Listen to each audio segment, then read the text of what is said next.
Hi everyone. My usual refrain when I begin these things, if you haven't watched last night's show, don't watch this, because I don't want to spoil it for anyone. I have to tell you, I thought last night's show, the Unconventional Materials Challenge, was the best Unconventional Materials Challenge we've ever had. I was very apprehensive when I took the designers to the hardware store, especially when I saw what they were buying, and I was blown away. I thought we had some of the best work we've ever had in the history of the show. I mean, we had some clunkers as well. I mean, I'm the first to admit that. But we had some outstanding work. And I will just add, it was the noisiest that workroom has ever been. It was cacophonous and loud.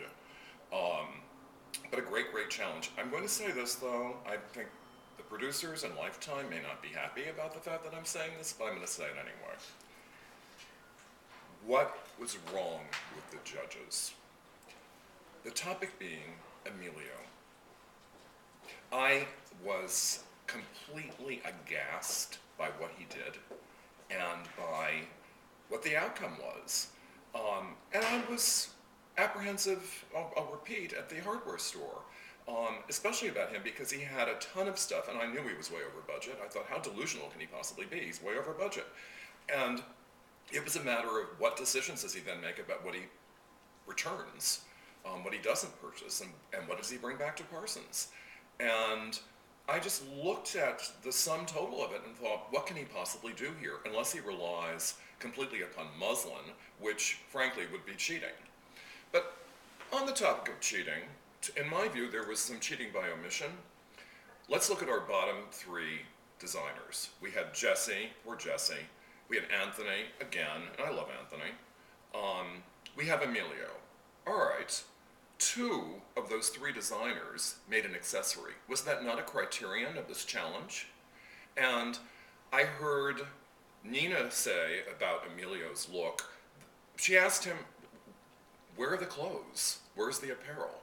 So if you think about his outfit with all those washers being one big accessory, then he's missing the apparel. And if you think about it being apparel, then he's missing the accessory. And I don't want anyone to say, oh, it's a combination of both. That's you know what. So I would have said that he was disqualified. He did not, in fact, fulfill the requirements of the challenge. They needed to make a look and they needed an accompanying accessory. So I'm still flabbergasted, and frankly, I'm reminded, but in a very different way, I'm reminded of our menswear challenge in season 4. Jack McEnroth won it.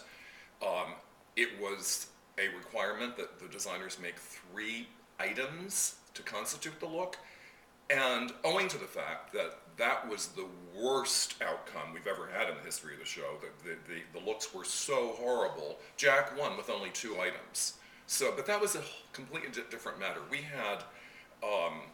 We had an egregious case of just poorly conceived design last evening with Emilio and no accessory. So I would shove him aside and out and bring Jesse back, but it's not my decision to make.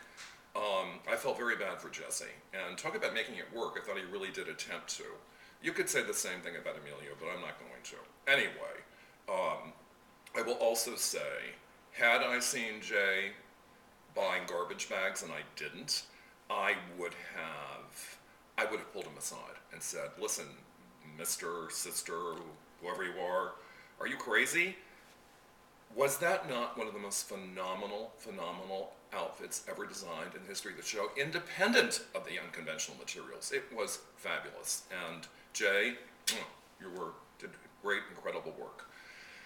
So we have 9 designers standing, and we still have a number of challenges ahead. So stick with us.